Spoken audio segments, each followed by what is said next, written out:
Drone দিয়েই কি যুক্তরাষ্ট্রের রণতরীতে হামলা চালাতে যাচ্ছে ইরান?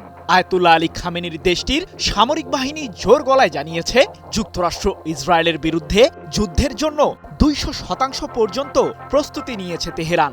তাহলে কি যুদ্ধ এখন কেবল সময়ের ব্যাপার মাত্র? মার্কিন ইরান টানাপোড়েনে তুরস্ক কার পক্ষ নিচ্ছে? যুক্তরাষ্ট্রের প্রেসিডেন্ট ডোনাল্ড ট্রাম্পের দাবি, মার্কিন রণতরী ইউএসএস আব্রাহাম লিঙ্কন এখন ইরানের জলসীমার কাছেই অবস্থান করছে। প্রশ্ন হলো, কূটনৈতিক তৎপরতা ব্যর্থ হলে পারস্য উপসাগরে কি ঘটবে? যুক্তরাষ্ট্রের সামরিক বাহিনীর শক্তিশালী অস্ত্রগুলো এখন ইরানের অদূরে মধ্যপ্রাচ্যের নির্দিষ্ট জলসীমায় অবস্থান করছে। তবুও ইরানের বিরুদ্ধে হামলা চালাতে বারবার ভাবছেন মার্কিন প্রেসিডেন্ট ট্রাম্প। কিন্তু কেন? ইরানের সামরিক প্রস্তুতি কি তাহলে যুক্তরাষ্ট্রের চেয়েও বেশি? আলোচনার মাধ্যমে যুক্তরাষ্ট্রের সাথে সমস্যা সমাধানের চেয়ে ইরান বর্তমানে প্রতিরক্ষার প্রতি বেশি জোর দিচ্ছে।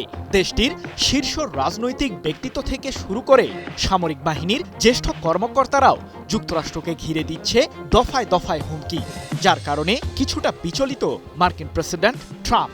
শত্রুদের বিরুদ্ধে লড়তে ইরানের সামরিক বাহিনী রয়েছে হাই অ্যালার্টে, এমনটি জানিয়ে দেশটির আইন ও আন্তর্জাতিক বিষয়ক উপপররাষ্ট্রমন্ত্রী কাজেম ঘারিবাদি বলেছেন, ইরানের অগ্রাধিকার বর্তমানে যুক্তরাষ্ট্রের সাথে আলোচনা করা নয়। আমাদের সামরিক বাহিনী বর্তমানে 200% প্রস্তুতিতে রয়েছে। কিন্তু প্রশ্ন হলো, যুক্তরাষ্ট্রের বিরুদ্ধে লড়তে কোন ধরনের প্রস্তুতি নিয়েছে ইরান? মার্কিনীদের বিরুদ্ধে যুদ্ধের ময়দানে লড়তে বিভিন্ন ধরনের সমরকৌশল অনুসরণ করছে ইরানের সামরিক বাহিনী।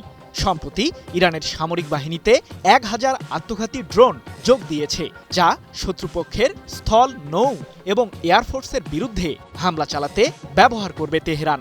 এ প্রসঙ্গে ইরানের সেনাপ্রধান মেজর জেনারেল আমির হাতামি বলেছেন, আমাদের সেনাবাহিনীর মূল এজেন্ডা হল শত্রুর বিরুদ্ধে কৌশলে হামলা চালানো, যার কারণে সেনাবাহিনীকে ঢেলে সাজানো হচ্ছে। 30 জানুয়ারি এক প্রতিবেদনে বিষয়টি নিশ্চিত করেছে কাতার ভিত্তিক সংবাদ মাধ্যম আল জাজিরা। এদিকে ইরান কেবল যুক্তরাষ্ট্রের রণতরী ইউএসএস আব্রাহাম লিঙ্কনকেই টার্গেটে রাখেনি, পাশাপাশি ইসরায়েলের সামরিক স্থাপনার বিরুদ্ধে জোরদার আক্রমণ চালানোর হুমকি দিয়েছে ইরানের সর্বোচ্চ প্রতিরক্ষা বাহিনী আইআরজিসি। আর এ কারণেই ইরানের ব্যালিস্টিক ও ক্রুজ ক্ষেপণাস্ত্র সক্ষমতা বাড়িয়েছে দেশটির সামরিক বাহিনী। এবার প্রশ্ন হলো, যুক্তরাষ্ট্রের সাথে সম্ভাব্য যুদ্ধের উত্তেজনার মধ্যেও তুরস্কে কি করছেন ইরানের পররাষ্ট্রমন্ত্রী আব্বাস আরাকচি? কি বুঝলেন ভাই? অনলি জেডাই চাই।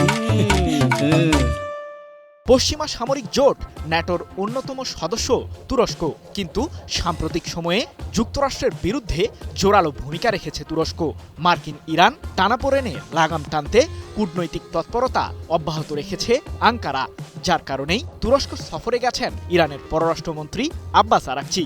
এ প্রসঙ্গে ইরানের পররাষ্ট্র মন্ত্রণালয়ের মুখপাত্র ইসমাইল বাঘাই বলেছেন, আমরা প্রতিবেশীদের সাথে নিয়মিত যোগাযোগ রাখছি, কূটনৈতিক আলোচনার মাধ্যমে সমস্যা সমাধান সম্ভব।